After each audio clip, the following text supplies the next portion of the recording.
When someone is on a career break, especially because of UPSC, every year you get sunk cost that I missed my last year examination by 0.5 marks or 1 mark. You tend to then reappear for the examination, thereby losing massive number of years, that too especially in your youth. And hence when you actually want to rebound and you're looking for plan B, you are not just out of options, you're actually out of confidence as well. I want to help you build with that confidence that yes, you have acquired certain skills and knowledge that is absolutely not going to go waste. Hi, if you're new to my channel, my name is Shatakshi. I have served in public policy, international affairs and management consulting, and I have worked with hundreds of young professionals who have been on UPSC career break, who were extremely anxious and nervous, and we were able to make sure that they had a very strong plan B in UPSC in public policy and in management consulting. And feel free to hit on the subscribe button so that you're always notified whenever we are bringing out such free content for all of you. With that, let's get started. I am going to be putting down this video into 4 sections. Number 1 is around skills. I've seen when someone is on a career break, especially because of UPSC, every year you get sunk cost that I missed my last year examination by 0.5 marks or 1 mark. You tend to then reappear for the examination, thereby losing massive number of years, that too especially in your youth. And hence when you actually want to rebound and you're looking for plan B, you are not just out of options, you're actually out of confidence as well. And eventually the first section is about to help you realize what are certain skills that you have actually achieved or acquired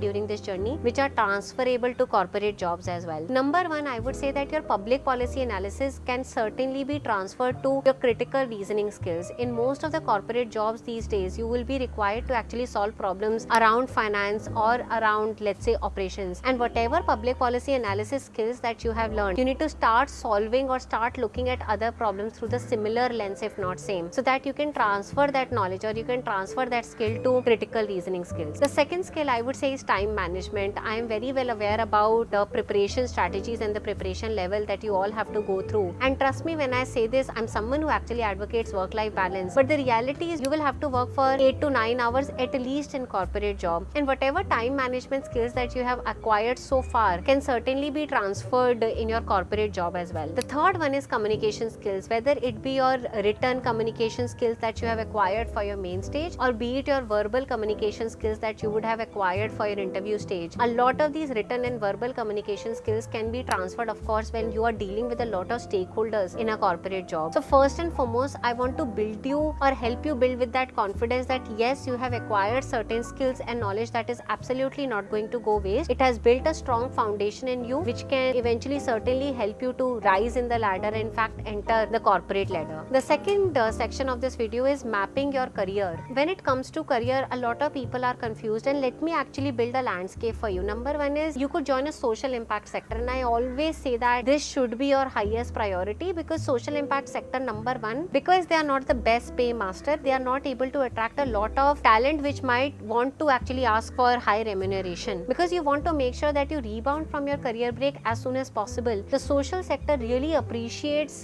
those professionals coming from UPSC break because they have some understanding of the sector. And number 2, they are not so pricey about the salary. That's not to say that you should get underpaid, but that's to say that a lot of competition is already killed, because a lot of good talent will not actually be satiated or will not set up for that remuneration. But what that can actually do is it's a golden start for you, because you can actually make sure that your career gap is filled as soon as possible. Another is of course management consulting, and the third one is public policy consulting, which are of course the hottest options for a lot of professionals who are on a career break. Of course, we at Global Governance Initiative primarily have built a niche and a specialization helping young professionals build a public policy consulting and a management consulting plan B option as well. So that's the second stage. With that, we move towards the third section. The third section are practical insights. Number 1, let's say we talk about CV. Rather than having a section around career break because of UPSC, you can re-articulate it and you can re-emphasize that you analyze public policy problems, or you were able to deep dive into a lot of geopolitical and other related macroeconomic issues as well. So really looking at your CV from a different angle and making sure that you are talking and you're speaking from a point of strength rather than a point of weakness will be another insight that I would want to advise you all on. Then the third B section will be certainly around behavioral interviews, because you would have been detached from the social circle for a very long period of time. Why should they hire you? Why do you want to join Dalberg? Why do you want to join Global Governance Initiative Impact Fellowship? These are certain things that you should prepare and re-prepare again and again, making sure that